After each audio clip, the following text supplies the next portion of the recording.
wadaha iyo gaabisyada jiro iyo guulaha la gaaray. Marka waxaan ku faraxsanahay maanta inay dhawowday ballanqaadkii ahaa inaan wadajir isugu nimaano si aan u qiimayno dadaalka aan ku bixinayna adeeg bixinta caafimaadka ee dalka Soomaaliya. Wasaaradda Caafimaadka way ku faraxsan tahay in maanta ay dhammaan stakeholderskii ama maaragtay bahwadaagteennii ay joogaan oo ay ka go'an tahay sidii loo horumarin lahaa hannaanka caafimaadka Soomaaliya, sidii maaragtay habkii uu ku soo jiray muddada dheer habqanka ahaa loogu gudbi lahaa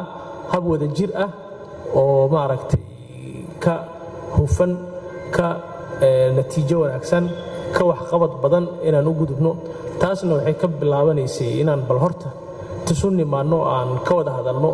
sidee dadaalada aan wadno u midayn karnaa, sidee deeqaha aan ku bixinno caafimaadka dalka u midayn karnaa, sidee qorshayaasha aan maaragtay aan gaarayna u midayn karnaa. marka waxaan ku faraxsanahay tiimka farsamayaqaanada wasaaradda caafimaadka heer federaal iyo ayagoo kaashanayo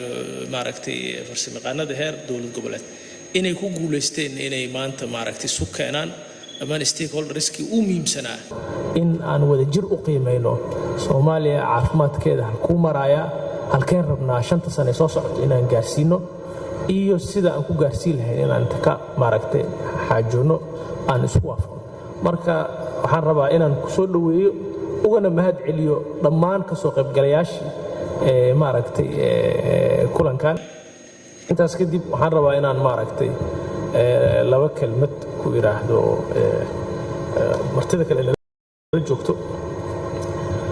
Good morning, all of you. I want to welcome each of you on the first joint annual review meeting in the health sector of Somalia. The first JAR will serve as a baseline and should help determine the format for the subsequent annual reviews, building upon the example of many other countries. The joint annual review should hold us collectively accountable for ensuring that the resource, human, technical, physical, and financial available to Somalia's health sector would maximize the impact upon the health of the Somali people. When the Minister of Health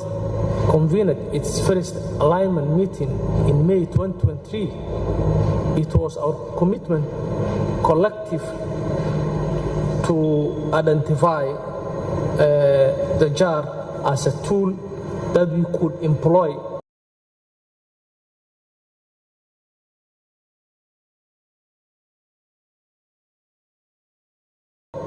for strengthening alignment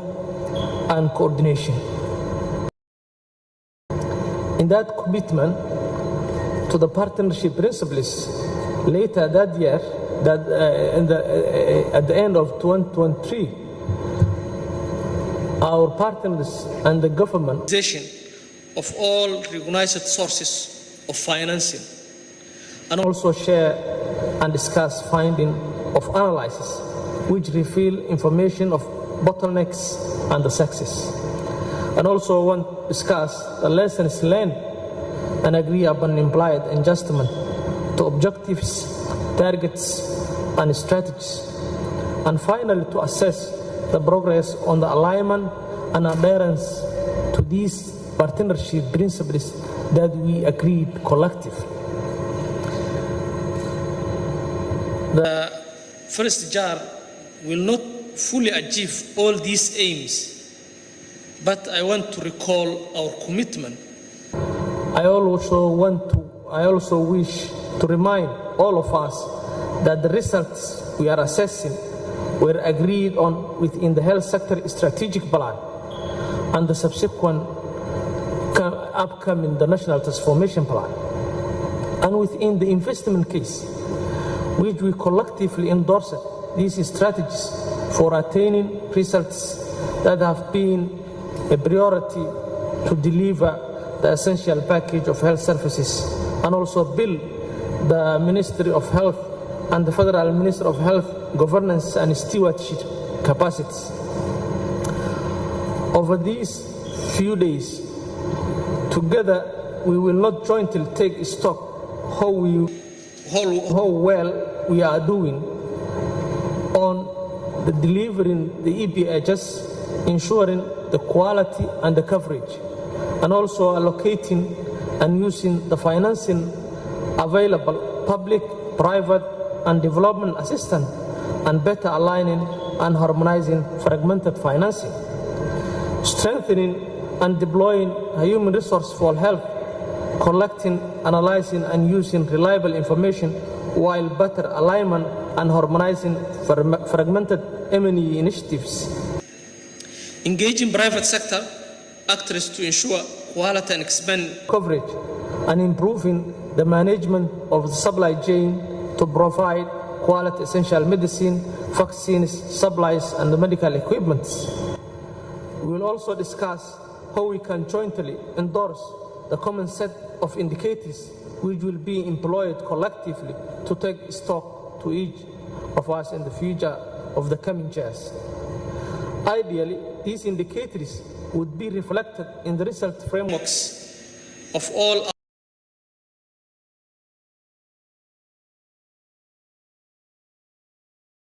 our investors, even as they will not reflect the universe of every